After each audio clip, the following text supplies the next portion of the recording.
When we talk about crawfish, we talk about boiled crawfish, we talk about jambalaya, we talk about crawfish bread, we talk about crawfish pasta, crawfish etouffee, crawfish wrap, and crawfish jubilee.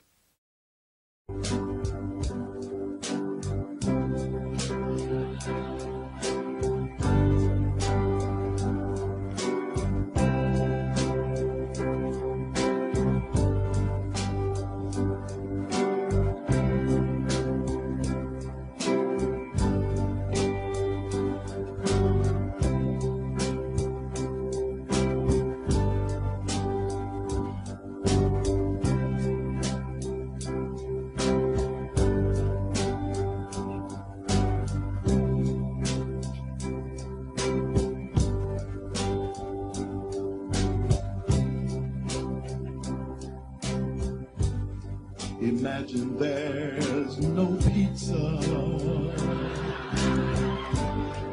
I couldn't if I tried. Eating only tacos or Kentucky Fried. Imagine only burgers is frightening and sad. You're lucky you have pizza to feed your kids for you.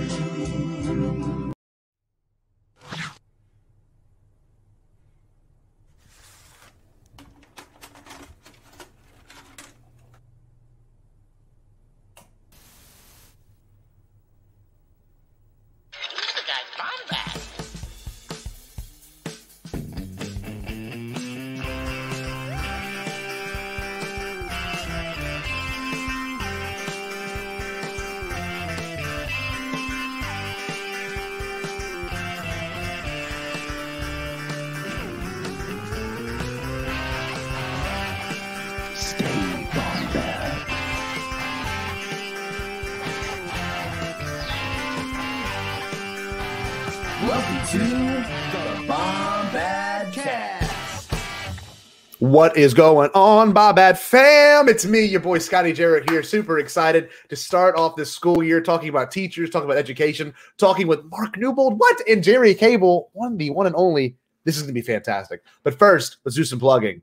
If you're watching us right now, you're watching the Bombadcast live every Thursday at 8 p.m. Central Standard Time, 9 p.m. Eastern Standard Time, or 6 p.m. The other California time. I forget what it's called, but I can tell you this much. We're here for a good time. It doesn't matter what time it is.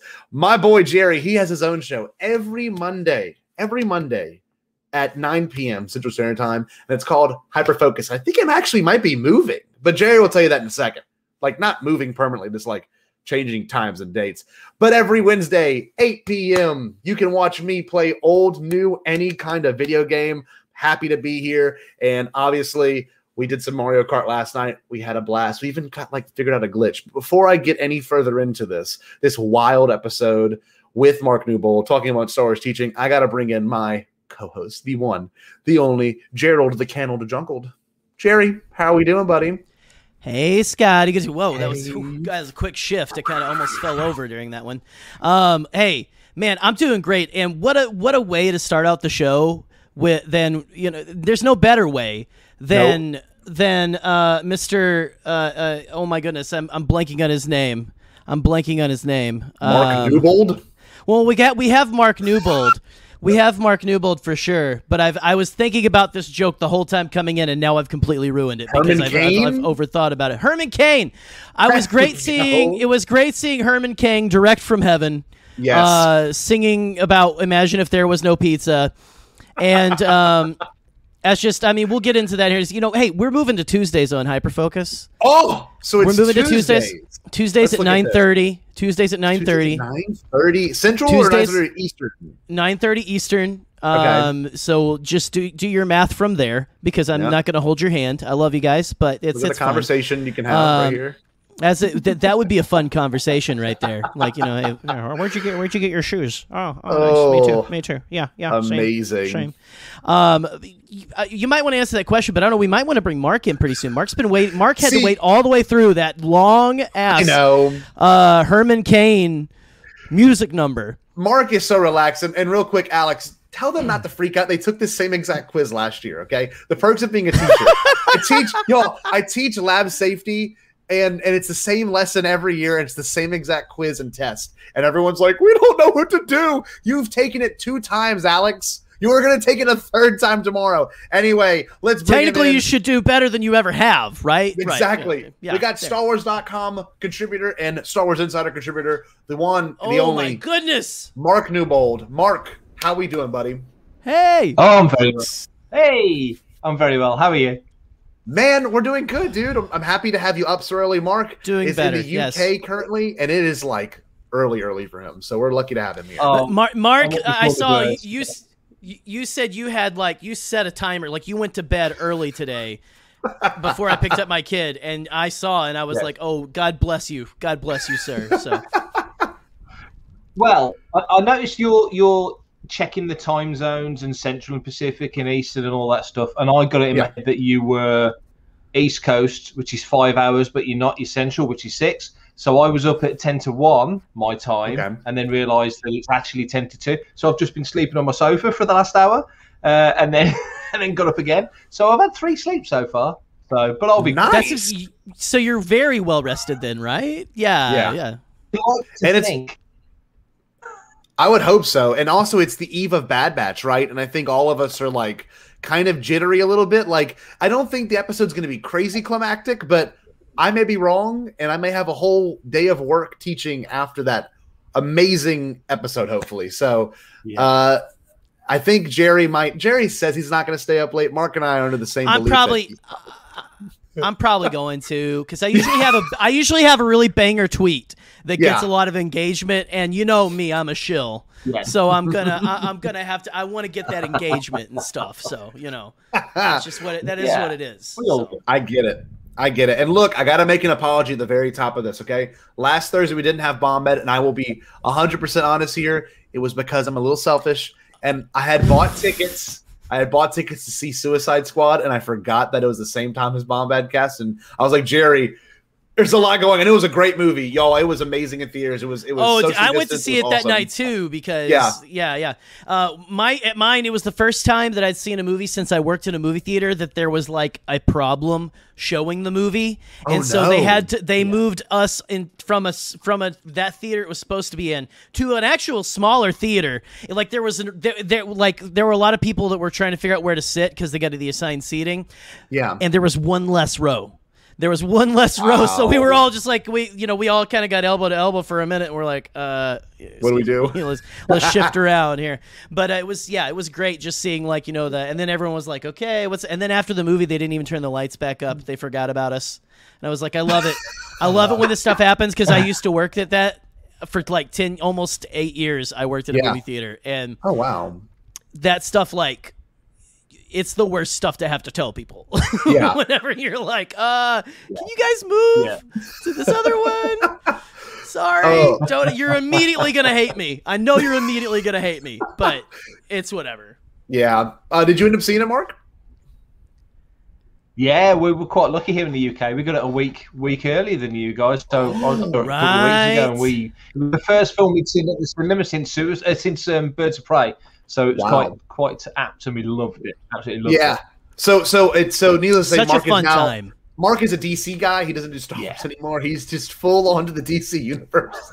He's given up on all of it. It's not Fantha Tracks anymore. It's King Shark Tracks. Yeah, is all it is. Yeah. DC.com. He writes for them. But no, Mark, we're glad to have you here, man. And I know the best part about all this is the fact that we all have a shared experience with this, right? So before we get into the main conversation, we might have asked you this, Mark, before. I don't remember, but I'm fine with hearing your answer again if we have.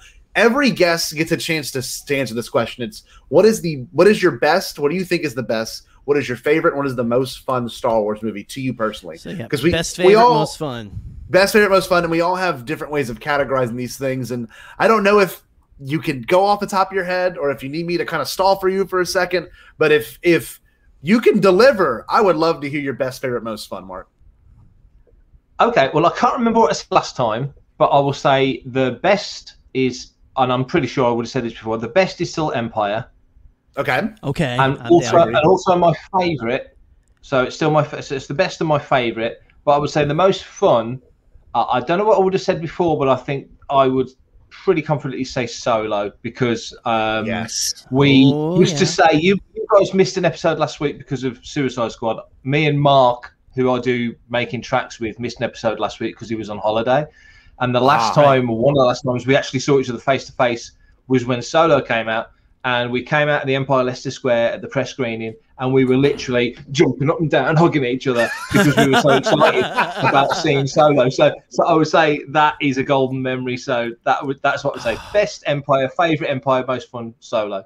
Man, Solo 2. That's a good answer. I love Solo. I agree. And like Solo has been one of those movies that honestly, and I loved it when I first saw it, but it's growing way more. It's the one movie that I put on that, like, and I treat Star Wars kind of sacredly, unfortunately. So when I do watch a Star Wars movie, I kind of make sure it's my prime focus. But Solo is one of the few I can put on and like go do some laundry or go cook or something and have it not be my main focus. I can just enjoy it and stop and watch it. It's great. Yeah, it's great for that reason. It's got a lot of moments that stop me in my tracks and make me want to watch and stuff for sure. Yes. Too, so, absolutely. Well, fantastic answer, Mark. And Empire, I know we just came off the 40th.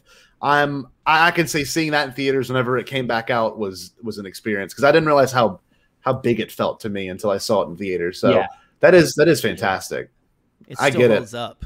It still holds up. I completely agree. Well, look, fellas, let's talk about this. So right now, I'm making it more about myself, and I'm sorry, I don't mean to, but a lot of you and a lot of people, I'd imagine, over the next couple of weeks are going back to school, right? Right. Oh, right. Jerry, you have something you want to say. Hold on. Yeah. No. We are mandated because we live in the United States of America, and it looks like the giant red pimple on the ass of the world right now because of COVID and everything. But we actually have a public service announcement. Yes, we are all telling you here, go get your vaccine. Go get your vaccine, because they're pushing back movies already and stuff because it's getting so bad here and stuff. I mean, just go get vaccinated, protect the people around you and stuff. And look here, look at this promotion: a free Jar Jar Binks bumpy tongue sucker with every vaccination. Can you beat that? Would be, I think, that what as Watto would say. So yeah, and the answer is no. You can't. You can't beat that. You can't, because these things are, what you're saying, like $1,100 for a pack. I tried to buy a case of them, and it ended up I didn't buy it yet. $1,100 for like 60 of them. So maybe we'll see. Maybe that's a lot. So it's like 60 people. We got you covered with a plasticky tasting tongue sucker. Yeah, I get it, and I can say this much: it's the perfect back to school gift for your kid. So they'll just bring it right. Segue. We're pros. So I don't know what it's like in the UK. I don't know what your summers look like, Mark, or frankly, I don't know what it's like in Michigan either. But as of right now, most Louisiana schools, they're both worlds away from you anyway. It's fine. Okay, you're right. So I've gone back to school. I'm an employed teacher. I teach science, and I am back to school, right? And that got me thinking. Okay, I get really reflective when the school year starts, because you got to think, how can you make it better than last school year? That's just like a really important idea to follow, because you gotta outdo yourself. You gotta outdo it. The kids have expectations now. You gotta make sure you prove them that you can do things better than you did last year. And it's my third year teaching at this school, so like, I don't know, you really gotta sell it. And I'm the most comfortable I've been ever, because COVID was like a nightmare, and it taught me the best way to teach. But the reason I'm bringing all this up is because it had me reflecting a lot about what it means to be a good teacher, but what has Star Wars taught me, right? So I kind of want to go around the table here, and I don't know, I think everyone, hopefully in the chat too, and watching this in post, or somewhere after this is posted, has had a teacher that's impacted their life. And you don't have to share their names. I don't know if you have any stories that some of you want to share, but I think all of us have hopefully had that experience. And I would like to hear some of y'all's, because I do it every day, and I don't realize that I mean, I've got cards from students literally right here. Look at this one card. I kid you not. Look at that. Oh, I got wow. Jar Jar. I got Ewok at R2. And this is from an eighth grader, right? And she said, "Thank you, SJ." And I mean, I'm not going to read it, but like, I mean, these are the things that like, look at this one, BB-8. These are the things you get, and like, you don't realize that just by teaching something, it means that much to you, or you get that much out of it from other people. So I kind of want to go around, and Mark, I don't mind if you start, if you can. Was there a teacher that like totally changed your perspective on something, or like changed your life? Yeah, I say before we started talking, I think I sort of described myself as fairly middle of the road as a kid at school. I wasn't top of the stream. I wasn't at the bottom. I just sort of tootled along.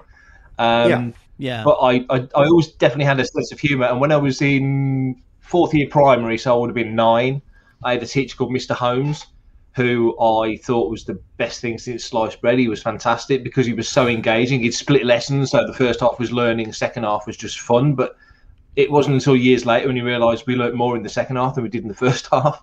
Exactly. Just the way that he did things.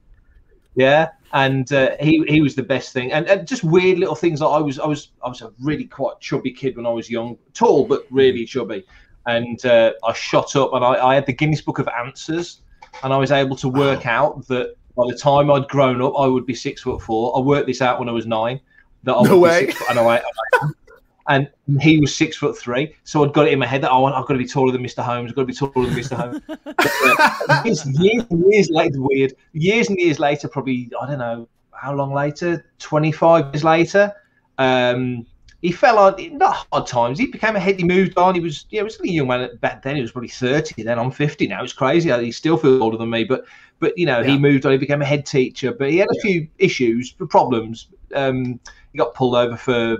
I'm not betraying any confidences. This is public knowledge, but he got pulled over for drink driving, and it was in the local newspaper. Oh. I saw that he was having a hard time, so I can't even remember how I got his contact details. No, I sent a letter to the local paper saying, this was my, fourth year primary school teacher. He was a fantastic guy. He was so brilliant, got me into learning and so on and so forth. And about a year after that, I was in the local supermarket. I see this grey-haired guy, and I'm like, excuse me, sorry. No, this guy is never going to recognise me. Excuse me. I says, are you Mr. Holmes? Are you Martin Holmes? And he says, yes, Mark, I am. And he remembered me from when I was a 9-year-old kid. Oh, so little things like that's that awesome. blow your mind.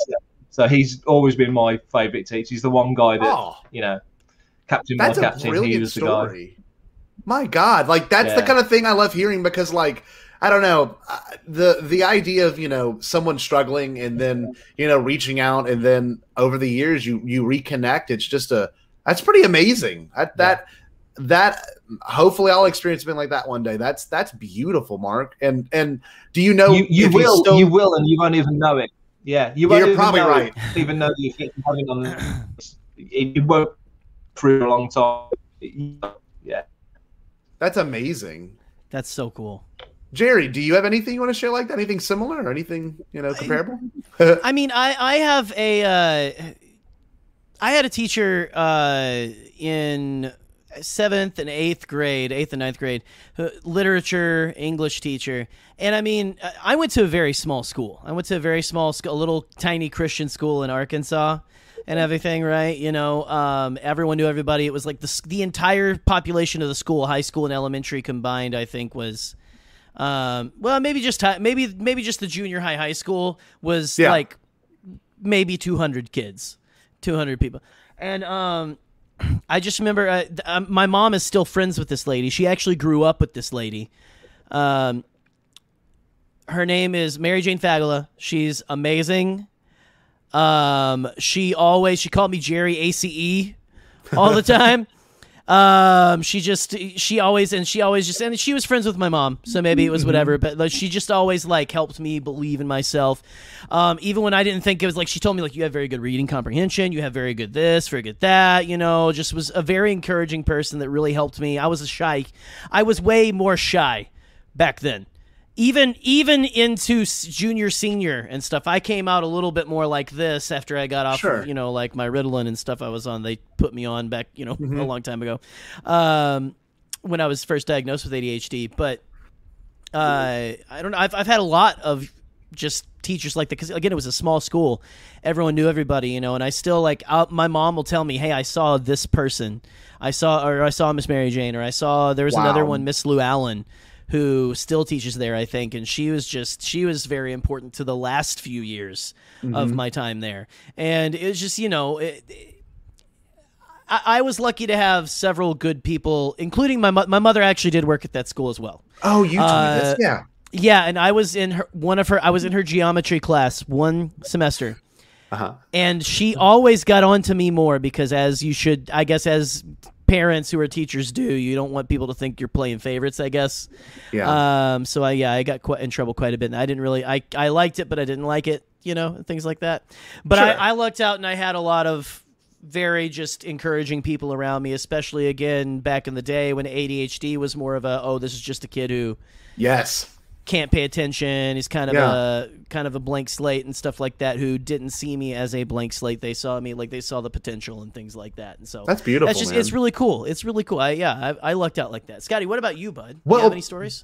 So, I mean, when you join a career like this, it ultimately leads to, like, you know, a interest in like reflecting on that kind of stuff, like what teachers kind of brought you here. And like, I'm not kidding when I say this, and we'll talk about this later too, but the quote from TLJ, "We are what they grow beyond. That's the true burden of all masters." Like that. And I was like going through my education program at my college. When I heard that, I'm like, man, I get it now. Right. You know, the hardest part about being a teacher is seeing the products you make. It could be both good or bad, or, you know, it's just kind of part of it. And, so during that time, I actually went back to my middle school because I was allowed to go observe my school.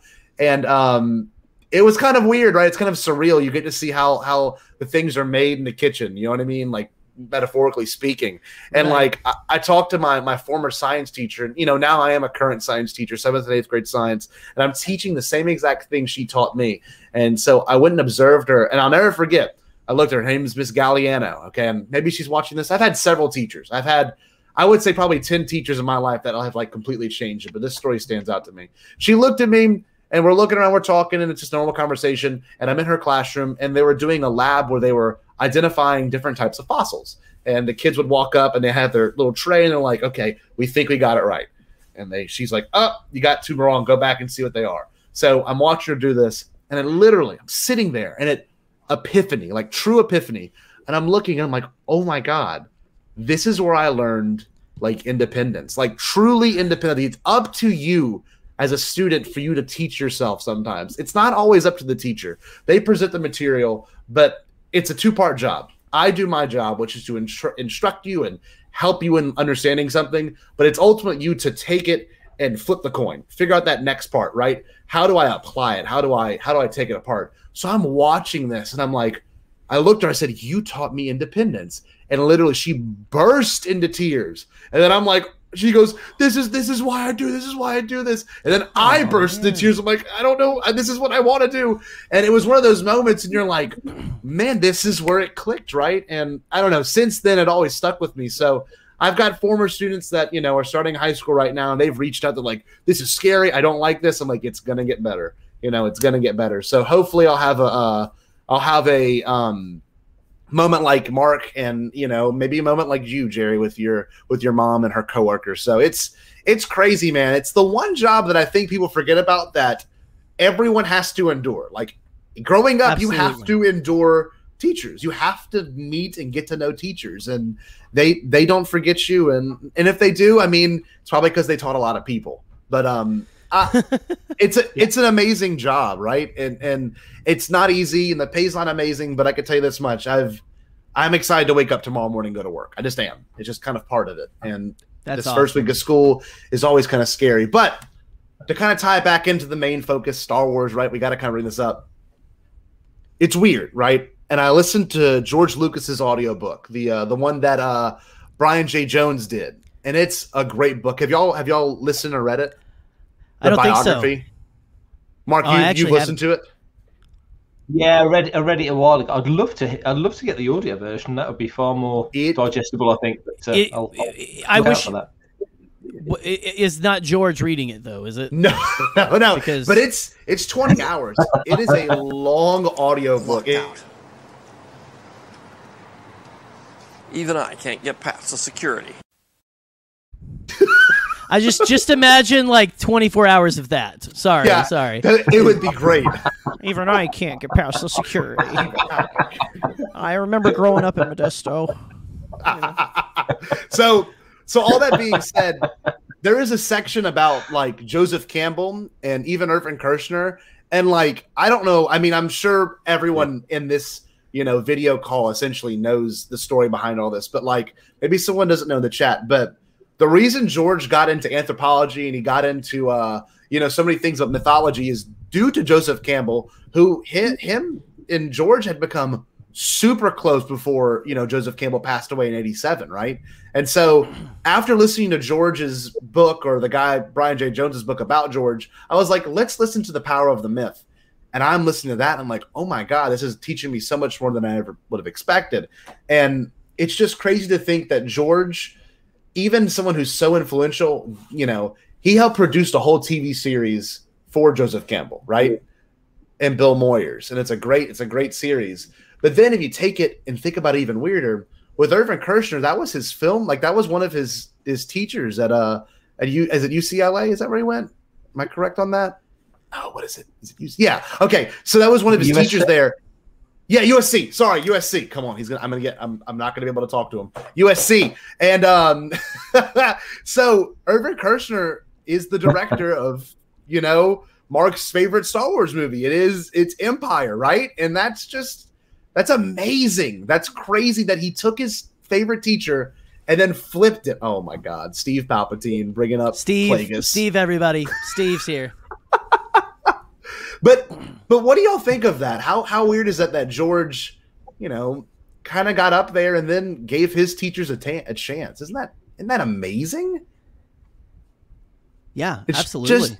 It's just crazy how that kind of works. And I don't know. I'm kind of going on a tangent, but you can see. Well, it's a good tangent because you've got that passion and stuff about that. You can see it. It's palpable and stuff. Yeah.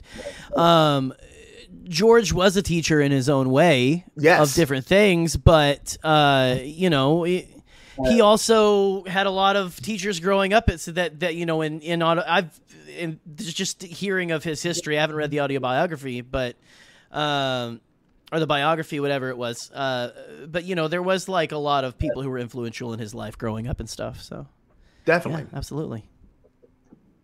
Yeah. And I think in terms of Empire, it's a great example because bringing in Kirsch the way he did, trouble on Star Wars, he practically had a heart attack and almost a nervous breakdown making it. Yes.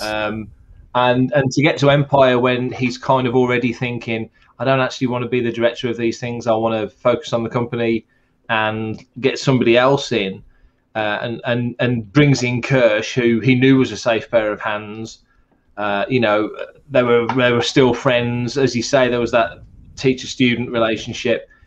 Couldn't have been better, really. And I know it didn't exactly go to the plan that Lucas had, and that Kirsch was kind of a bit more autonomous than maybe he wanted him to be. But nevertheless, look at what came out the back end of it. So, it did work out for the best. It really did. And like even funnier now, if you think about it too, George maybe unknowingly did this too, but he made products of people like Dave Filoni, right? He's telling some of the best Star Wars stories we've seen in years because he learned directly from George. If you watch those behind the scenes from Clone Wars, I mean, George is like, tell him, no, this is how you do a story. This is how you shoot a scene like that. Even he's passing it on because, a lot of Bad Batch and stuff is like Filoni's just kind of overseeing. He's not like the people who are in charge of the story and directing and stuff. Like you've got people just passing on like all of this just beautiful tapestry that George created and stuff. And so just like and presenting it in new and challenging and impressive ways too. Yeah. They take that formula and they No, Mark, you go. I'm sorry. No, sorry. I was just going to say it's a bit of a time lag. Sorry. I was just going to say I think not as a criticism of Lucas, but as to the compliment Filoni, really. I think Dave's a better communicator in that sense. So I think George had kind of, like you say, brought in all these myths and mythologies and worked it out in his head and kind of knew what he wanted to do with it and got it down on paper and worked with other people to divine it down into what Star Wars is. But I think once that's been imparted to somebody like Dave, who is just a great vocally and just in every sense a better person at putting it across sometimes to the audience. I mean, Yes. you know, if you're in a room at Celebration, you're going to get more out of Dave than you would out of George. If that makes any sense, that's not a knock on George. Just that Dave's such a good communicator, so he can whittle it down to a way that you'll go, oh God, yeah, I never thought of it that way. You know, and yet you kind of know it. Filoni rarely says things that you go, I didn't know that. You generally go, I never thought of it that way. And I just think he makes you think in a way that George just, it's there and you go, yep. You know, but with Filoni, he words it and you go, wow, yeah, you know. So I think that's a great thing. And like you say, you know, I think now that's been passed on down to the next crowd. And of course, George had his influences, you know, the Republic serials, the Flash Gordon stuff, World War II films and so on. And Filoni's got his kaiju stuff and his Western stuff. And, you know, everyone's got their slightly different influences with, you know, seeping into their presentation of Star Wars. But the message seems to be the same. Yeah, and you know what? You made me think of something, too. That's a really good point. You know, we've got Dave doing all this, but one of the best parts from the gallery episode with Dave was the fact that he kind of coached all of them on the scene in The Phantom Menace, right? Where, you know, Qui-Gon gets killed and, you know, the fate of Anakin, the duel of the fates literally is dependent on the fact that if Qui-Gon lives or if he dies, this child's destiny is going to be completely screwed or it's going to be perfect with Qui-Gon. And we see the outcome of that. And like, that's like a 7-minute sequence. Like I've watched it a couple times recently. And like, it's a big long thing of just him talking. Yes, absolutely. It's so enthralling too. Like you're sitting there, and like you're saying, Mark, he's not saying new things. He's not. It's not like, but he's taking the holocron, so to speak, and turning it upside down and going, "Have you looked at this side of it? Yes, this angle of it, and everything." And it's, and then things, whatever, maybe things that you just look over, like you said, like with George, it's just like, yeah, I get it. But sometimes Filoni will say has said things that it's just like, it clicks into place perfectly, and you're like, oh, that's an interesting way to look at it. I like that. Yeah, absolutely. Well, and you know what's really cool, too? It comes under the fact that, like, in that episode of The Gallery, we've got, you know, a set of directors that, you know, maybe might have not liked the prequels, but Dave has a way of showing them, well, this is the beauty of the prequels, right? I mean, you've got Taika Waititi and you got Deborah Chow, who are now doing their own Star Wars things. Like, she's in charge of Kenobi, which is a prequel, you know, like centric show. I mean, that's huge, right? And then Taika's doing obviously something very interesting with Star Wars later down the line. So excited that we got some more news that he's got a story. I cannot wait to figure out what that is. Oh my goodness, I love that man. So with all that being said, and that kind of leading into this next idea, you know, it's like Star Wars is kind of like a really big quilt, right? And you've got all these people weaving their own philosophies into it. But Star Wars has relatively remained the same at heart, right? Does that make sense? Like the story and the love and the passion behind Star Wars has not really changed all that much. Everyone's still excited to be a part of it and be in it. But every director has brought a new like tone and taste to Star Wars that I don't think anyone was expecting. And one of the bigger ones I would say is Rian Johnson. Now, I don't know if you liked or didn't like the movie, Mark. It honestly doesn't matter because I think, you know, it's still a Star Wars story, but I think he gave us one of our best moments with Yoda, like truly. And I love Yoda. Prequel Yoda, Clone Wars Yoda is amazing.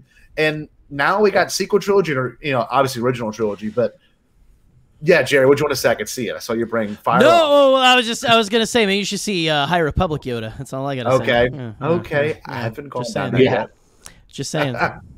But Mark, how did you feel after watching that scene where, you know, Luke thought he failed and he's gonna ruin it all, and then Yoda kind of comes in and does something interesting?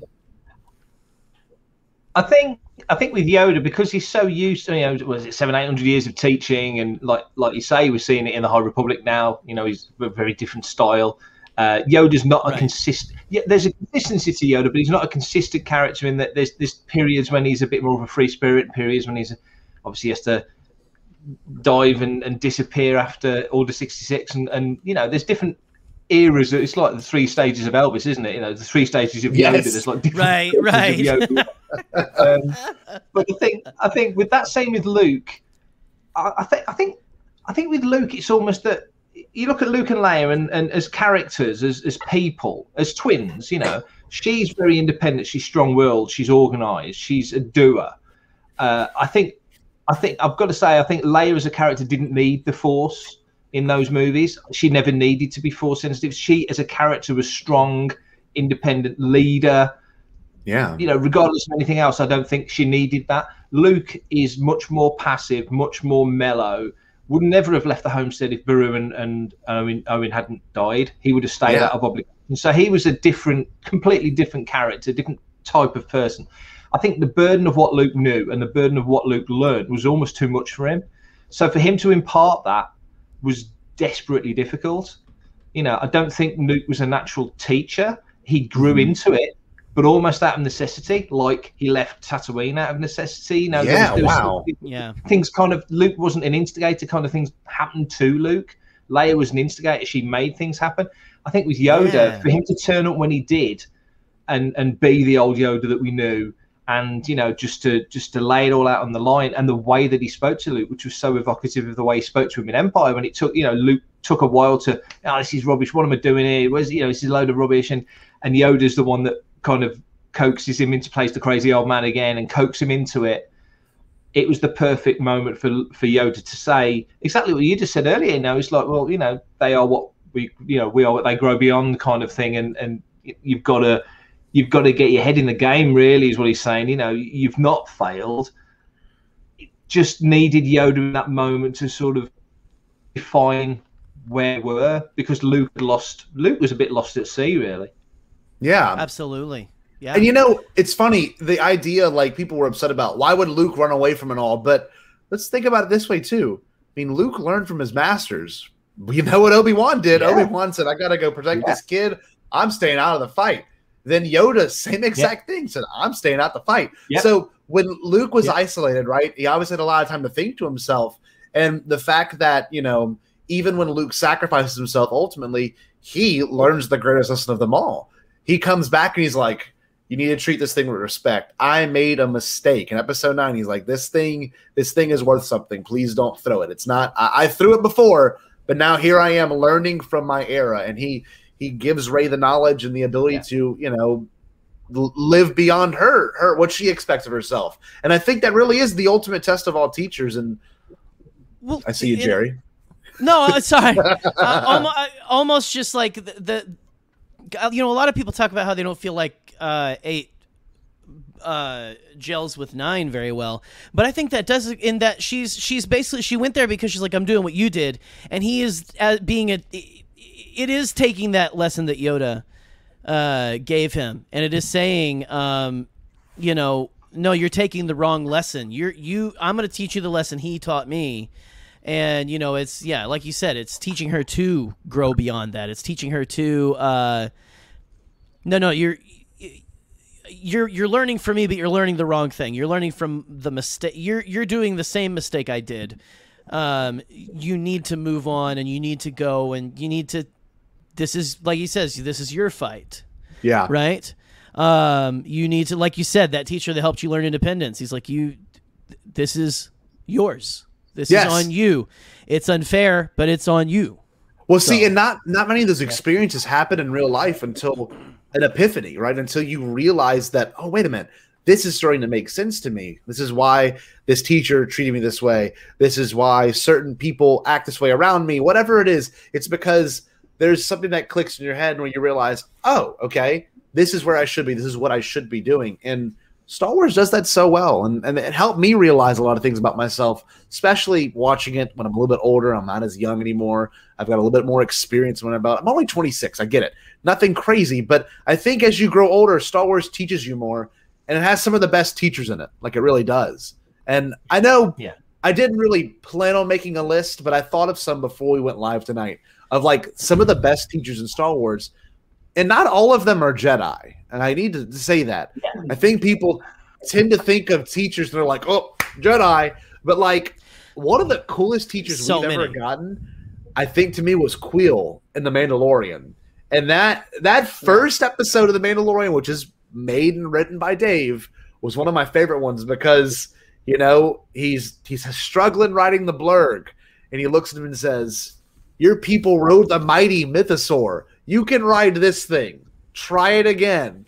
And lo and behold, after that moment, Mando does it. And then at the very end of that, Mando gets the greatest lesson of all time. I mean, he has to learn how to become a dad at that point. He makes a very big decision. So I don't know. I don't know if y'all have any favorite teachers in Star Wars. We can kind of go around with this one too, because I got a couple that I'd like to talk about, but there may be some unexpected ones. Mark, I don't know if you have anyone in mind that you think of when it comes to teachers, or just teachers in Star Wars, or people that are.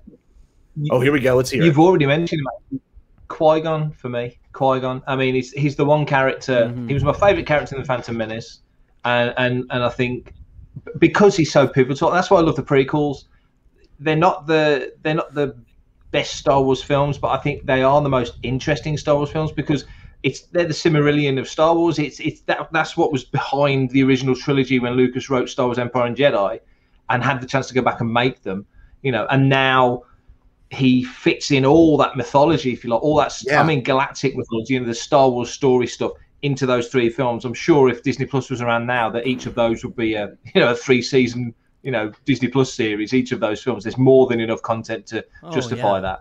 But I think Qui-Gon, like you say, without Qui-Gon being around, Anakin's fate was completely different, completely altered. I'm thinking right now, what happened? If something happens to Hunter tomorrow in Bad Batch, what's going to happen to Omega? He's her Qui-Gon. Oh my goodness. So I think if Qui-Gon had been around, the whole fate of the galaxy was completely different. So he's the guy for me. And just Liam Neeson, I mean, he's just an awesome actor, and he's just so great.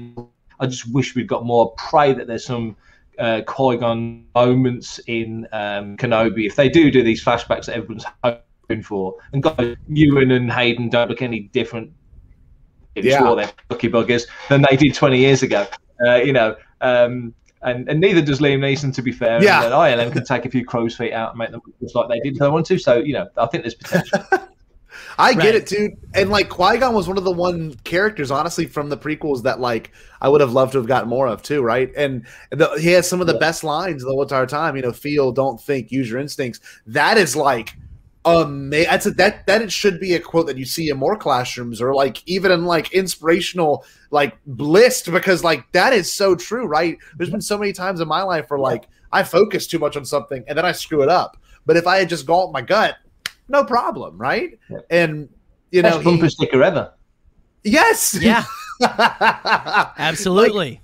Qui-Gon too is just so zen, and Jerry, I haven't been on the High Republic train yet. I've listened to one of the books. I loved it. I just giving you a hard time. No, I know, but you said it's a whole book full of Qui-Gons, and I'm sure it's an entire era. It is an entire era of Qui-Gons. There's some of the best teachers, honestly, in there as well. Well, who comes to mind for you, Jerry? I was going to ask you that next. From the High Republic, or just in general? In general, for when I say Star Wars teachers, is anyone really kind of burst into your brain?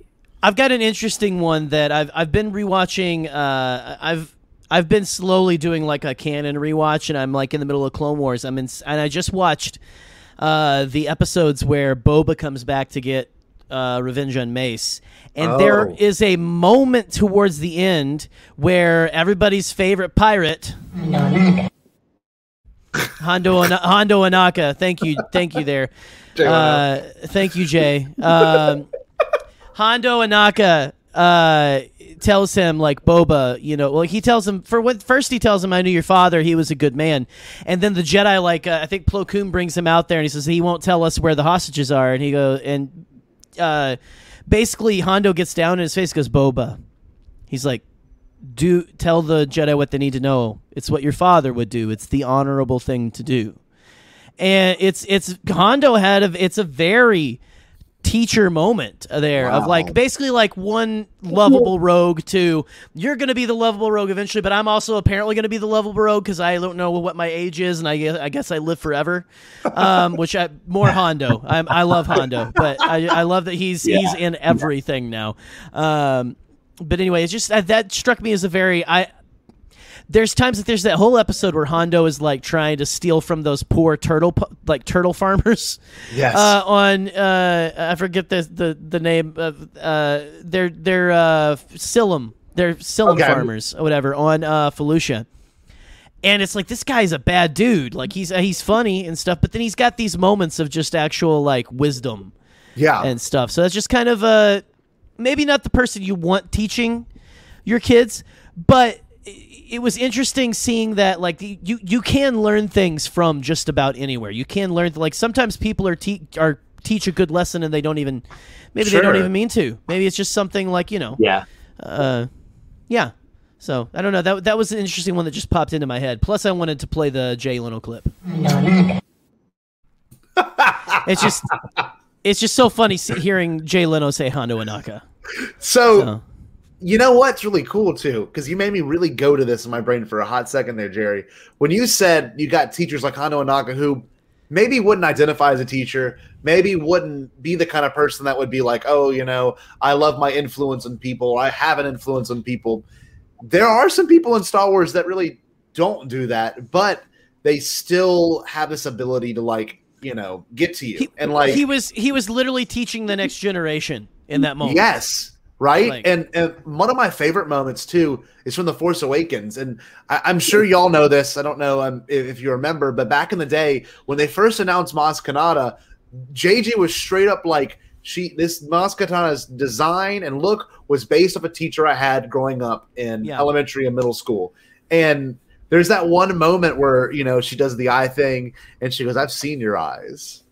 You know, the eyes of someone that wants to run. You know, I've seen your eyes thousands of times. It's one of the coolest lines. And then later with Rey, she has that very similar moment, like, you know, go child, this is Luke's lightsaber. I mean, this is meant to be with you. Something calls you. And she said it's the Force, and it binds us, it brings us together. It's just, I don't know, that Maz is not a Jedi Master, but she exudes that, right? She is a teacher.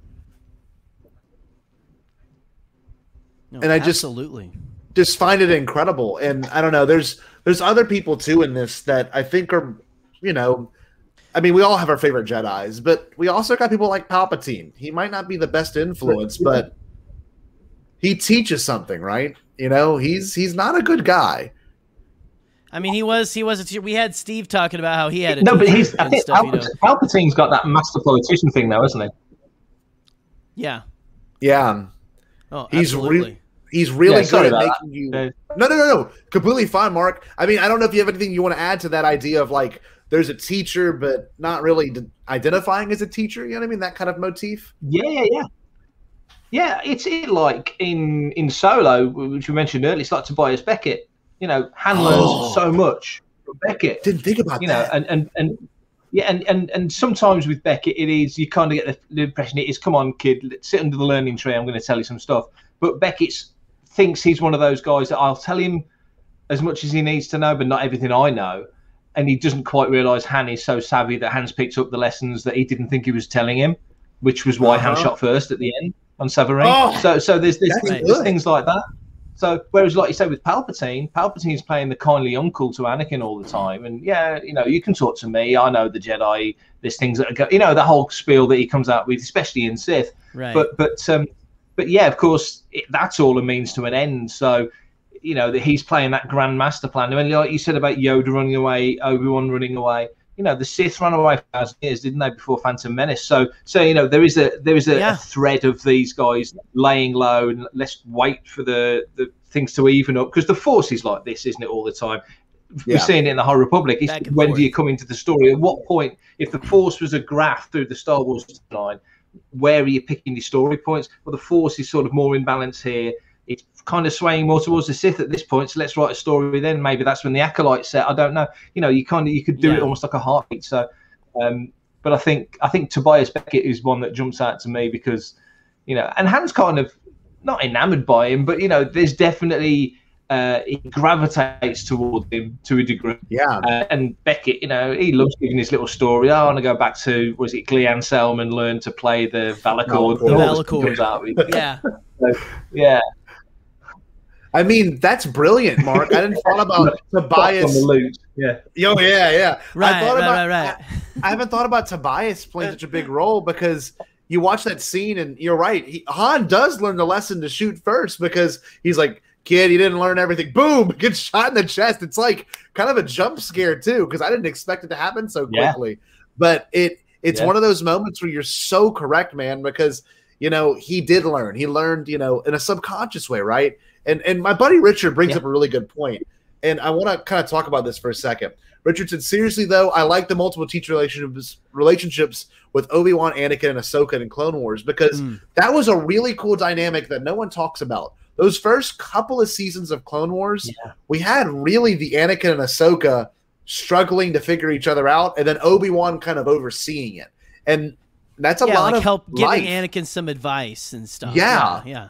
Like, the Mortis arc is incredible for that reason, because it's everyone in a new area. They all approach it differently, but also you've got learning and, like, Anakin having to suffer to learn some things. And then even with the first episode, the Clone Wars movie, which I'm sure we all saw, it was just like, you know, Anakin struggling to teach someone something new. It's the lesson he needed, right? And that's the coolest part about, you know, Star Wars and teaching is, as much it is a lesson for me to teach you, or you as a parent, Jerry, and Mark as a writer, we all have to teach and kind of form these ideas, but it's ultimately up who reciprocates it, who takes it in, how are they going to take it in, and how are they going to take it and, you know, put their own spin on it, right? That's kind of a cool thing. That's pretty sick. I haven't thought about that, Richard. To call back to Yoda from The Last Jedi, we are what they grow beyond and stuff. Yeah. Right? So, finding that way to spin it and to where it works for them. So yeah, definitely. And also, that's something that a teacher has no control over. You know, you won't have any control over the way that your students take the information that you give to them and pass on. Oh, thank you very much, Hollis Michaels. You know, you can only give them what you can. Sorry. Yeah. sorry. I'm sorry. Do with that information, isn't there? You know. Right. Yeah, that's a really good point, you know, and I honestly, this is a real quick little interlude here. I've taught the same group of kids for 3 years. That's their third year with me. And, like, I was going over kind of a review thing, you know, today. One of them was like, you taught us that? And I'm like, you know, and all the other kids are like, yeah. So, like you said, it's ultimately what the kids really take in to, like, learn, right? And some of these lessons aren't, not my lessons I teach, but some of our lessons in life, we don't realize how they matter until far later. Okay, you don't know what it means then.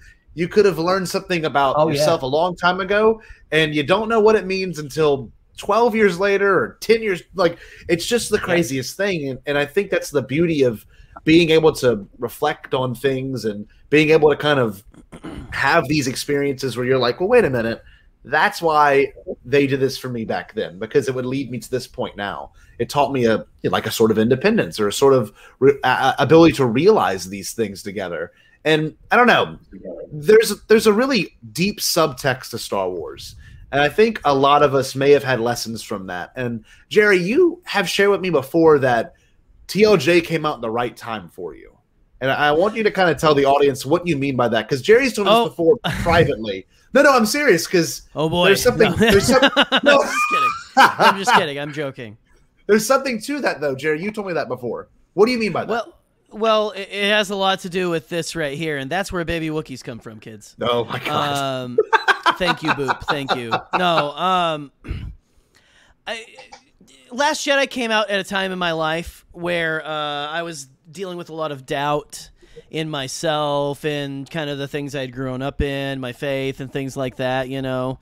And it was just a time where, you know, this guy, Luke Skywalker, that I grew up watching movies of him as the hero, seeing him be in a place where he was very vulnerable and very human and very very Luke, right? To me, it was Luke, because he was doing what he thought was best, which was the best way for me to save people is to remove myself from the equation. And so that's a very Luke Skywalker answer. Like, he's very self-sacrificey, you know, like he's all about the self-sacrifice and things like that. I mean, he threw away his saber and was just ready to he gambled that Palpatine would kill him in Return of the Jedi. Or gambled that his father would save him from Palpatine if he just threw away his saber and let him kill. And so, excuse me, it's a man that's not. He is a character that is not above or even afraid of I'll go away. And there was a lot of fear to that decision as well. But I think that he believed for himself. And it was just, you know, he was very disillusioned with the Jedi, very disillusioned with all we do is bad and stuff. That was just kind of a time in my life where the political situation in America, things that I had seen from people that I had, you know, back when I was a little more religious, I was going to church with and things. And it was just a time like that story and the story of Ahsoka kind of becoming a little disillusioned with the way that the Jedi had become so dogmatic and things very much stuck with me. That's why that Yoda, the whole scene with him and Yoda rings so true and is such a great lesson, was such a great thing for me to hear.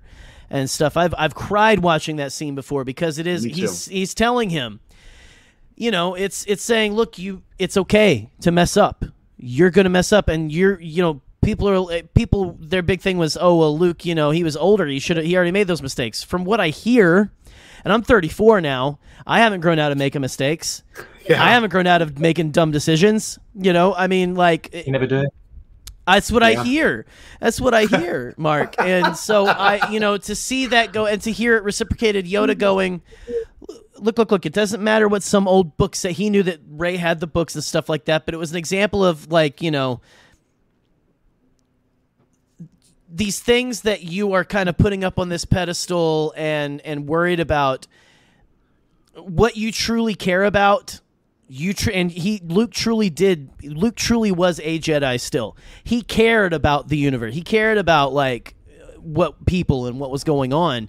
He just didn't know the way to help it, right? He felt like he caused it, things like that. It's, you know, and it was just kind of like Yoda saying like, no, all that stuff still matters, and it's okay for that to matter, and it's okay. And it really filled Luke that way he could go to the end of the last confrontation of him and Ben is one of my favorite. Oh yeah. Like on Crate is one of my favorite things in all of Star Wars because he's teaching him one last lesson, and sort of kind of apologizing, but at the same time he's like, you are a space Nazi right now. You joined the space Nazis, but I know he's saying stuff. He's like, I know that I can't bring you back to the light, but I can teach you a lesson that will just completely still leave like a little bit. It'll drive that nail a little bit in more for Rey to finally finish, you know, like finish driving it in. And Leia, honestly, at the end, finally is the one who finally snapped him out of it by just letting him know, I still care. I called your name and things like that. But just that moment at the end of Last Jedi where he apologizes to Ben and I'm sorry. And I mean, at the time I was like, oh yeah, give him hell, you know, like, yeah. He's being sarcastic and stuff. But I look back on it now, I'm a little more like, there's a little more compassion in it than I think I saw at the beginning. Wow. And it's such a good, like, The Last Jedi for me is just a movie that is about everyone fails sometimes, and it's okay, and you can get right back up with the help of your friends and stuff. You can get back. There's always people to help you, and there's always a chance to get back up and keep going, even when things seem the darkest. So that's what The Last Jedi means to me, and that's what it meant to me at that time. That was good. I can go on more. It doesn't have much to do with teaching. But no, that was good. It does. It does, though, because that was amazing. Because I used to teach Bible classes and stuff too, you know, and like I was, I'm in it. I was a true believer, and to have like those views that I'd grown up with challenged so harshly, and to go, no, the core values you care about still, truth, justice, love, compassion matters. It matters, and people truly do. Most people are good and want that as well. You got to work with them. You got to work together. But that's some of the things that The Last Jedi came out to. It's great that it came out during Trump's America, guys. I mean, it's that was a product of Trump's presidency. I'm just gonna say, like, it's not to get political or anything. Star Wars has never been political, though, right? Right. I mean, you're so right too, Jerry. And I had never heard you go off in that way before. That was really well said. That was like, I want to clip that and keep it on this. Like, that is good. I'm gonna need more wine after that, because that was We took a Mark, trip. I wanted to ask you this. I know Jerry just had a huge moment. I don't know if anything speaks to you about the subtext of Star Wars, or is there a movie that maybe like, I don't know, that kind of like hit and you're like, man, I get this now. I get on a deeper level. Is there anything you want to share about that? Nothing overtly. I think because I was 6 when Star Wars came out, so it's always sort of been in the background, and it's the thing that I've always watched and read. But there's nothing when we have conversations like this, and you're sort of laying it out and detailing things, then it very much becomes evident. But for me, I think one of the things that's kept me interested in Star Wars for so long, and I'm still, like you say, people come into Star Wars and they're excited. To me, I can't believe Star Wars is 40 years old, because Star Wars feels like it came out yesterday to me. So it's still got that freshness that other franchises lose for reasonably quickly. Certain franchises, the biggest thing ever, just feel stale after a while. Star Wars has never felt stale, thank goodness. Absolutely. So I think I'll just watch it as it comes to me, and then it's later when I'm doing the podcast with someone, I'm writing an article for something, or I'm just noodling down my own stuff. They'll suddenly go, hang on, like you were talking then, and I'm thinking, well, you've got, the Qui-Gon lesson about, Phil, don't think, use your instincts. And I'm thinking, well, that's Han Solo, isn't it? That's Anakin. And you can apply these lessons to different characters. I'm a Trek guy as well, so I think of the triumvirate of Kirk, Spock, and McCoy, and I think how Luke and Leia. There you go. Trying to put parallels between the characters there. There's the heart, there's the logic, there's the gut, and the action, and just things that people do. So when you start whittling it down in a Filoni way, and no one's ever going to put it as well as Dave does, but it's it's all there, and I think, like with life, you say about lessons, you learn something, and it might be a dozen years later when circumstances activate the thought that, hang on, I already know this. I know what to do in this circumstance. Or I dealt with that wrong. I'm a better person than that. That's so Star Wars, isn't it? And you don't realise, you look at Star Wars and it's the glitz and the glamour and the visuals and the music and everything else. Sure. Underneath it, as are, like you say, so many themes. So for me, watching it, I just let it wash over me. I'll figure it out in my head. On things like this, or at Fantha, or wherever. Which is why I think it's kept me interested for so long. Isn't that funny? And they always talk about it being modern mythology, and obviously it is. I mean, it's a lot of tropes we've seen in ancient storytelling that have kind of get reutilized and revitalized just from watching it, right? And I listened to this Joseph Campbell audiobook, and it's like just interviews with him and Bill Moyer. And I'm like, my mouth has just dropped the entire time. I'm like, there's so much things that are in this book that Star Wars contextualized for me. It took it and it made it make more sense. Like, I don't know, like I teach science and I love talking about science. I have a deep interest in it. But when Star Wars and science meet, usually it's not favorable. And usually people have a tendency to tear Star Wars apart. Like, it's not scientific, which it's not, it's space fantasy. But the reason I'm saying that is if you watch The Phantom Menace, and funny enough, like you were saying, Mark, it's one of those ones that probably have the deepest themes, probably is the most interesting, the prequels at least, because The Phantom Menace teaches you subconsciously about symbiotic relationships and what happens when those things go wrong. And Jerry's heard me do this rant before, but the Gungans in the Naboo. I'll buckle in for another one. I know. Here we go. Get the roller coaster. So the Gungans in the Naboo are an example of when a symbiotic relationship does not work, because they should be working. They live on the same planet. They have the same interest. They just don't like each other. It's like people. It's just like people. But Really? then you think about midichlorians, the same exact idea on a microscopic level, and the reason that the Force is influenced and you can have the ability to use the Force is simply because of these little microscopic things living within you that dictate pretty much what you do and what you say. So it's a really kind of a beautiful idea of what is destiny, what is fate, who's really in charge. And I mean, that's the ultimate idea of the Phantom Menace. Who's actually in charge? Is it the things within you? Is it you as a greater person? Is it what you bestow upon other people? Because obviously without Qui-Gon, we wouldn't have Anakin. And Qui-Gon had a really good sense of choosing the right people to put together. I mean, Obi-Wan was like, why did you bring these pathetic life forms on board? And Qui-Gon knew deep down that they would be so much more important to the overall, not just story of Star Wars, but the story of the galaxy.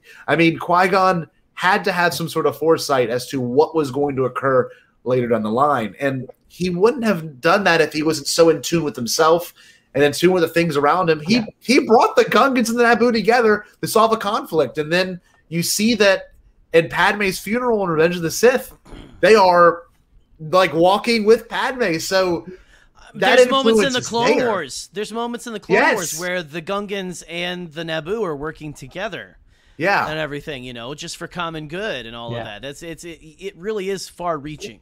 It really is. And that's funny because, you know, when you take it apart like that, and there's other things in Star Wars too. One of my favorite moments in all of Star Wars is Mace, Palpatine, and Anakin.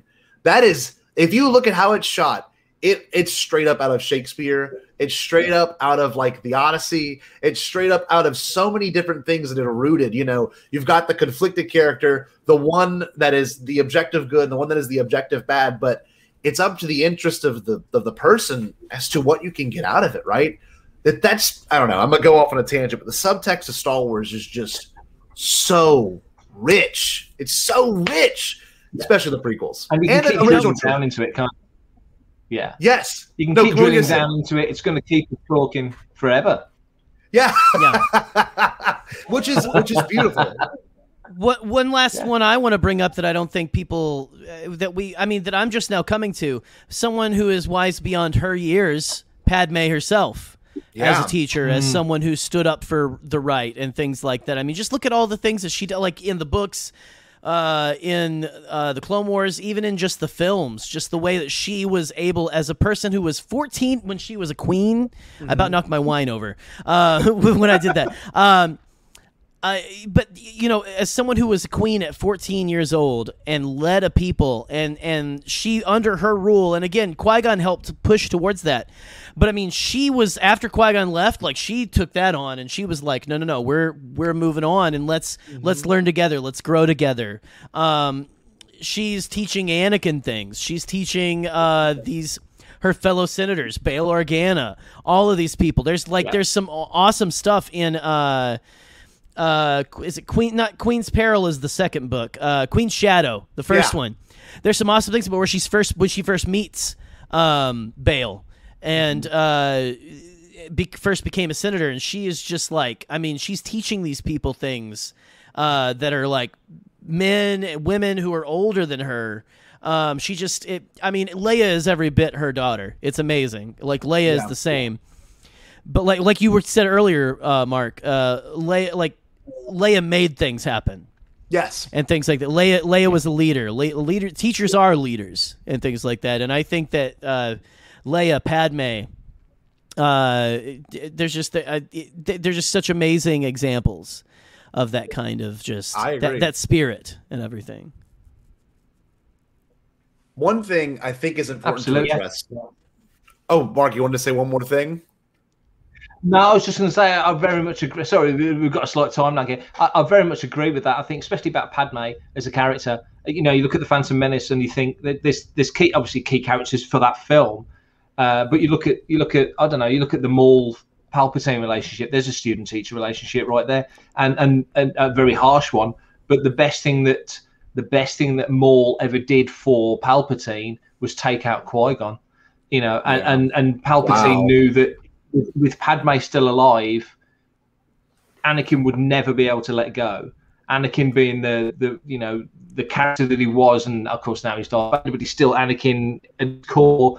If Padme's still alive, he's got something to fight for. With Padme gone, he's got nothing to fight for. So, you know, her as a character was so influential, these two key characters. Of course, that's where wellspring of all Star Wars, isn't it, really, the prequels? First thing you ever read in the 1976 novel is basically a précis of the Clone Wars. So, you know, it's hugely important as a character, It's amazing. And, you know, one thing I kind of wanted to end it on, because we're running a little bit over, I want to end on this, okay? Because this is an interesting concept, and The Mandalorian has taught me a lot personally, and I did not realize I needed to know about myself. Because, I mean, especially with fatherhood. Fatherhood comes in all different shapes and sizes, and the Mando is not ready for that. But I will say this. What do you think? Like, I have it written down. what do you want Star Wars to teach the next generation? Because right now, I'm not kidding, I probably have 6 or 7 students in the chat that are just going away. And of course, they're young. I get it. We were all naive at one point, and they're probably naive, but they're probably really smart too, probably smarter than we imagined. But what I'm saying is, what do you want them to teach? What do you want Star Wars to teach the next generation? Like, what is something that this group of kids should leave kind of like how we left with it, you know? I don't know if you have anything in mind. Oh, look, there we go. As a father of 4 daughters, I have to say the very practical teacher in Star Wars that teaches my girls that they can be strong. That's right, you know? That could be the lesson. That could be the lesson because now I was going to say Rey is one of the very first times we finally get a female Jedi that is a lead. And we've got girls growing up now, like your daughter, Jerry, who likes Rey and she gets to grow up with. I have cried for the fact that Rey exists, that there are characters in the Marvel movies that exist on the big screen, because my daughter can have the choice if she wants to. I won't. As much as it seems like I probably will, I'm not going to force her to like that stuff. No. But she's big into. We're big into rainbows and unicorns right now. That's great, but. If she wants to, she has all these strong female characters, Captain Marvel, Rey, like just that she can look up to, and go, look, I want to, I can do anything. I can be strong. I can lead. And, is that what you want the next generation to learn? Like, the thing that came to my mind, if I'm going first now, I guess, is just that I want. Like Anakin said in Attack of the Clones, and I believe he believed it. He wasn't just using it to mac on his girl. He wasn't just using it to flirt with Padme. But he says compassion, which is essential to a Jedi's life. I just want Star Wars to teach the next generation compassion. Wow. Not that our generation is without it, but there are times in this world where it feels like I don't think you can ever run out of compassion. I think there can be just mountains and I think we have mountains and mountains to go of compassion still, that we could still use heaps and heaps of it. Sure. I don't think compassion will ever get old as a moral to teach others. That's teach beautiful. The next generation.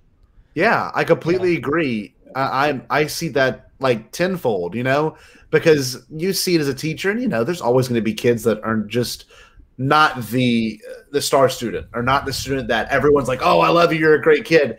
There's some students that kind of take the back burner, and I think it's important to acknowledge that those kids also have these same exact feelings, that they need to be acknowledged, right? And it's through compassion as a teacher or as an adult, you can bring out the best interests and the best features of certain students and kids. And I don't know, Nick wrote something really nice before I get to you, Mark. He wrote this.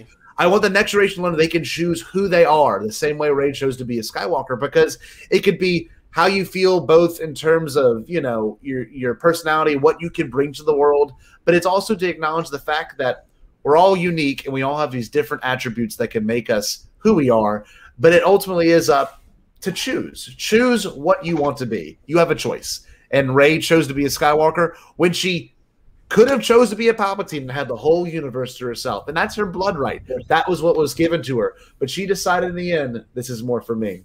Mark, do you have anything you want to share with that? Like what you hope the next generation takes away from these Star Wars stories? I think in the Star Wars stories, all characters have attributes, all characters have skills, they steer towards certain things. And I think that's true in life. It's a marathon, not a sprint. So I think sometimes it takes time to figure it out. And I think with Star Wars, a lot of the characters have to figure it out. Luke in the sequel trilogy is still figuring it out, and there's a lot of characters. It takes Anakin time. Okay, he makes the wrong choice, but it takes Anakin time to figure it out. So I think that's maybe one thing that I would say. There's a niche for everyone.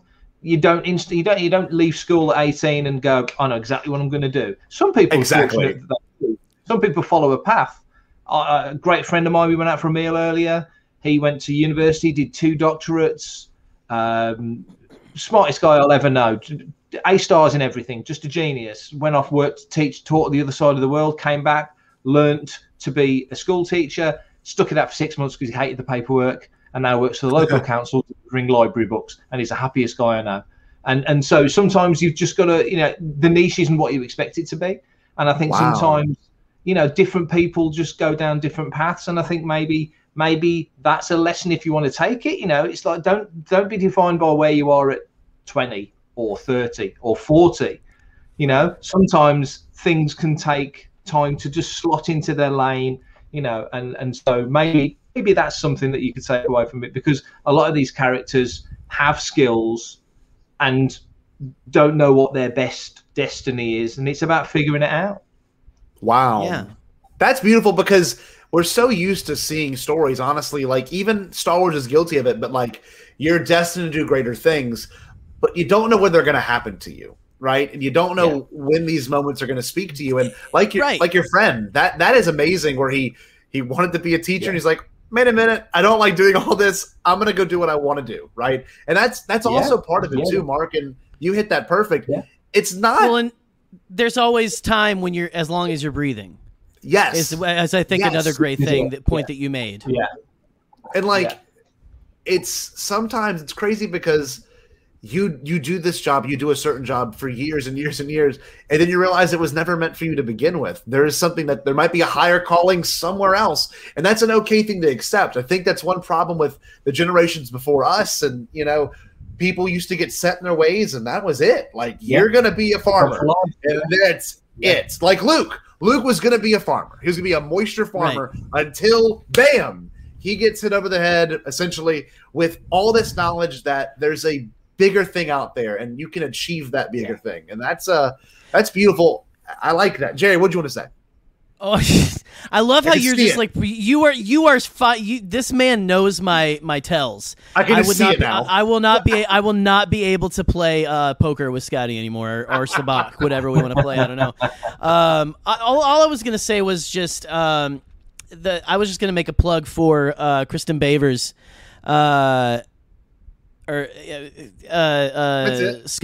A Family at War book, because I'm to the part where it's talking about Luke and Leia's early life. I'm to the dark times now in there. I read all the Anakin part is incredible. It's basically like the message, the story. It's basically like if people who grew up in churches and stuff, there's a book that's like basically the Bible, the story of the Bible, the narrative written in a novel form. It's like the story of the entire saga, including pivotal moments in Clone Wars and stuff. For the Star Wars, like the entire like Skywalker saga, it's incredible. But they have very cool, very interesting things about like how Owen and Beru, they were trying to keep Luke from good. They weren't trying to like oppress him. They thought that legitimately, like, this is the best life you can live, is a simple, hardworking, like just simple farmer's life. Yeah. They were trying to give him everything in that respect, and you know, like all that is just anyway. There's just a lot of interesting stuff there. So go read that, kids. It's incredible. Kristen Baver did an amazing job on that. But we've also got a couple of really cool things in here. Yeah, I wanted to pull the ones up you see, because... Well, the ones I pull up here, I like this one from Seth. Kindness is free, and it can be the most valuable thing you can give a person. Yeah. That's very wise. That is very awesome, Seth. I love that. Yeah. It's not hard to do either. It's not. Like you said, it's free. It is absolutely free. You can... The hardest part for you is to choose to not be an a-hole. Yeah. Honestly. The hardest part for you is to choose, like, even if the best thing you can do is probably to even be kind, even when someone is being terrible to you, if it's just in passing or something. I'm not saying stay in abusive relationships and stuff. I'm talking about, like, if, like, someone, like, I was in a drive-thru today and the guy was a little, like, short, but it was lunch, it was a rush and all that kind of stuff. So you let it go. You don't focus on stuff like that. You try to be extra kind to those people so that they can, you know, hopefully have a better day, things like that. It's just it's free, and it can be, again, the most valuable thing you give a person. Scotty, I think I know the other one you're talking about. Is it from William Hardy? The moment. This is pretty cool. This is kind of a new. This is a student of mine. I'm not kidding. This is very neat. It warms my heart, Scotty. I know it's one of your students. If you want to read it, you can. But this warms my heart, because when we came up with the phrase "Stay Bombad," like that was like just. I mean, that's something that we just kind of came up with it because it's something Jar Jar says, and it's kind of cool. Like, hey, stay Bombad, guys. But it has grown to mean something to people, and that's just very special to me. So he said, I decoded Stay Bombad last night, and it can mean many things, but I decoded it to be yourself, to stay brilliant, so that the Bombcast motto also teaches us stuff. I appreciate that, William.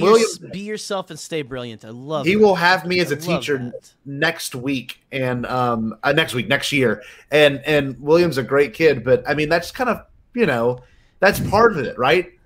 Right. Nice. Yes, I will say this because I am an Amazon driver now. So thank you very much. Thank you. Yes. This is a good one. Look at Patrick said. This is pretty profound. People need to learn to disagree kindly again. That seems to be our biggest problem these days. People get so vitriolic when that kind of thing happens. It's been a rough several years. I think yeah, absolutely. Yeah. I think it's really important to acknowledge that, right?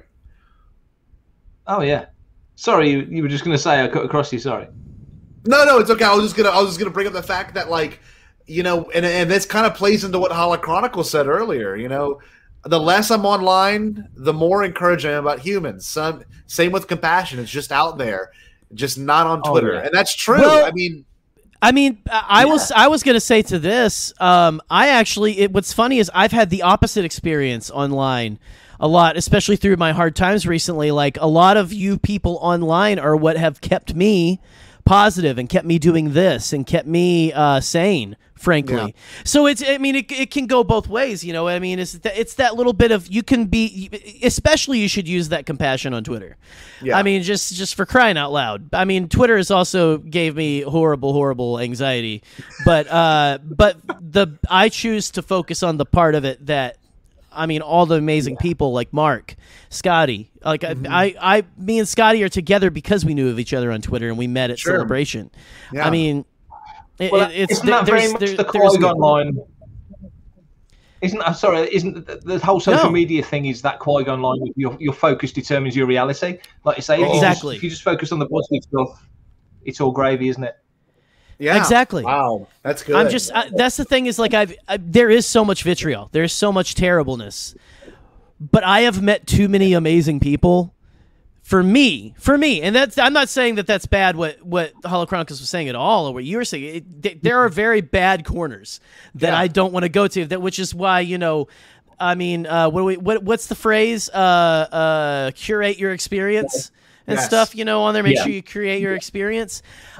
Surround yourself with not an echo chamber, but surround yourself with people who aren't going to drag you down into the depths. Surround yourself with people who are going to help build you up and teach you things that maybe you didn't know before.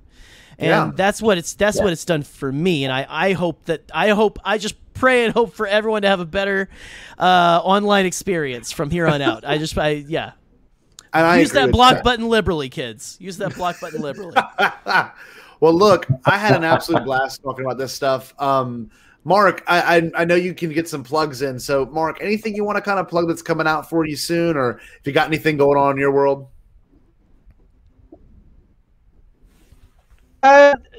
Regular programming at the moment. Fantha Tracks is ticking along quite nicely, so quite proud of that. We've just done a nice site refresh and a server change, so the site's looking lovely and fresh and tidy, like it always does. Brian did a great job. So we're proud as punch of that. And Making Tracks, we're 103 episodes in, I think, now, so that's ticking along nicely. So that's all going good. I also write for Starburst magazine, the world's longest running sci-fi magazine, and that's coming back to print. Wow. We've had a break for a while, so that's back to print in December. We're a quarterly premium format magazine now, so looking forward to that coming back on shelves. And then, of course, there's Insider, which is, I think, issue 204 just came out for you guys. We get it in a couple of weeks over here. So, and I've hopefully got a couple of articles on StarWars.com. I'm sort of waiting for them to be slotted in somewhere. So there's plenty going on. There's always something going on. Always excellent to hear from you, man. You always write brilliant things. I'm thankful that you can come on tonight too. Seriously, we are truly honored that you made a time to come on. Seriously, thank you so much. Late night too. Yes, all good. Loved it. Oh, well, I appreciate that. Well, look, Mark. Well, I guess we can plug our things, like we said, every Tuesday, Jerry. Right? Say it. Plug your well, show, so we're moving to Tuesdays with Hyperfocus and stuff. And this coming Tuesday, the inaugural Tuesday, I am having Charlie Ashby from the Imperial Senate podcast, and we are going to get into. You've seen my shirt tonight. Oh, we're gonna get into some We're gonna get into some Ghostbusters. Nice. Stuff. We are both. He's younger. He's younger than me, but I grew. What's funny is I have connected with so many Ghostbusters fans. What's that? He's younger than everyone. Yeah. Oh yeah, absolutely. I mean, there's so much to talk about with all of that, and I was a Ghostbusters fan before I was a Star Wars fan, actually. Yeah. Like when I was little, it was all about Ghostbusters, and so in fact, me and Nick Milky both talked about. I'm sure it'll come up on that stream too. We both had that firehouse, the Ghostbusters firehouse for the action figures and stuff. You know, they would slide down the pole and everything, and so awesome, so great. It was so much fun. But anyway, check that out. And I am actually going to be on. I'm going to be guesting. I'm not joining the Poodoo crew, but I am going to be joining the. I'm going to be guesting on Shooting the Poodoo on the Broaxium Network this Sunday night, and I was told Jackson's in the chat. Chris told me I could say that on here, so I don't think they've put out the thing yet. I guess they're going to put me on. I think they're going to put me with my head on the thing that Jackson made with my head on the Queen Amidala. Like, you know, with the say something about the mother prequels bitch thing that was on Force Connect a while ago.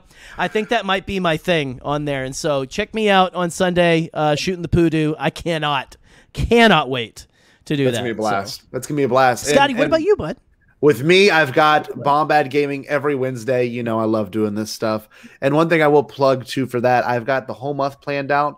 Next week, we're playing a classic from my childhood, third grade classic for the PS2, ATV Off-Road Fury 2. It's like the most stupid, like, early 2000s name. Like, how ridiculous is that? ATV Off-Road Fury 2. It's just like, it's so unbelievable. But I feel like that should have come in like a 24-pack cube of Mountain Dew or something. Yes, you probably did. It came with like a Kawasaki ATV toy, I remember. Oh, wow. Then I'm playing From Russia with Love.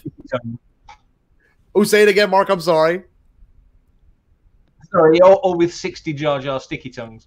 Yes. Oh, there you go. Right. Yes. Jar Jar sticky tongues is just what it's got to be from now on. That would be really sick. Yes. So I'm doing this in the next couple weeks. I don't know if y'all know this. This is crazy. But they did a From Russia with Love video game. I played it growing up.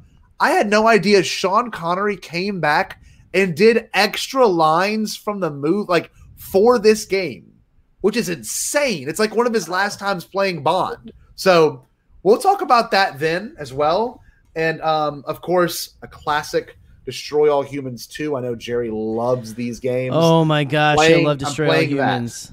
I hadn't even seen. I guess I'm admitting I didn't look at your schedule and didn't know that was coming up. And so now I will be tuning into that one most likely. Absolutely. Perfect. So also this, yes, thank you. And also, let's just put that up with that. Sorry. Oh, no, we're looking at it. Sometimes me and Scotty get to it at the same time. Yes, thank you, William. Get vaccinated. Get a Jar Jar sticky tongue. There you go. Well, every guest gets the opportunity to do this, Mark. And I think maybe Charlie did it last time. I don't know. I want you to get a chance to do it. But we always end the episode with our phrase, stay bombed. But before I do that, we have to do an inaugural video. And I know Mark's probably already seen it. But it's did we do that night? Play.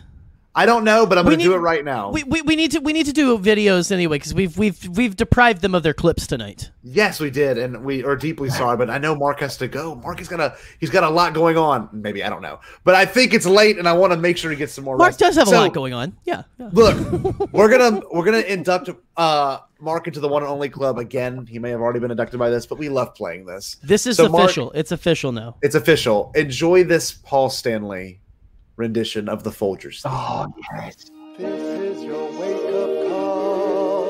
Time to reach, go for it all. Folgers stirs inside of me, and I know what I can be. Limit is the sky. Hey world, watch me fly. The best part of waking up is Folgers in your cup. If I could, I can set it to be my alarm. I want that. You welcome, sir. Welcome. I just want I want that song to play every morning when I wake up. Yeah, I just want that as the coffee machine turns on. It's the sky. Like it's so good, so good. It's beautiful. And Mark had a lot to say about Dave Filoni tonight, so I'm gonna let Dave Filoni sing something for us real quick too.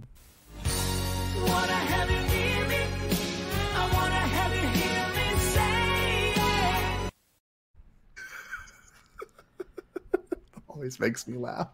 Literally always makes me laugh. Oh man. I wish that was him. I wish that I really do.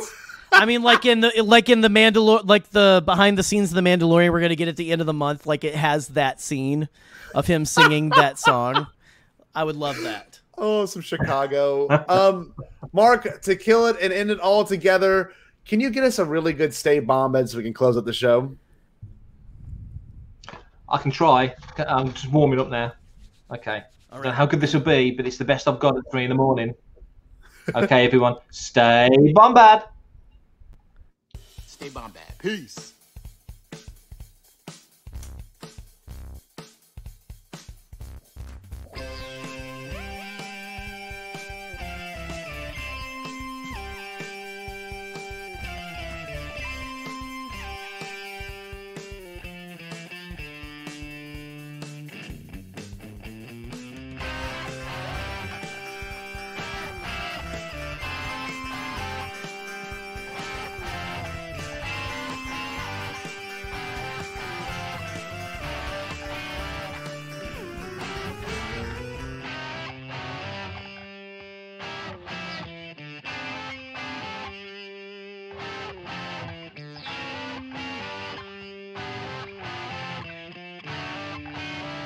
You shall all bomb back.